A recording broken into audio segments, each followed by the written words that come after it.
Commission of India 71 AC Nuapada उपनिर्वाचन निमित्त घोषणा करचंती। आदि सारा जिले में आदर्श आचरण विधि लागू होईची।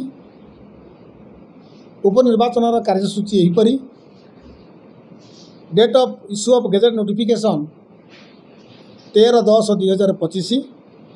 Last date for making of nominations 20/10/2025।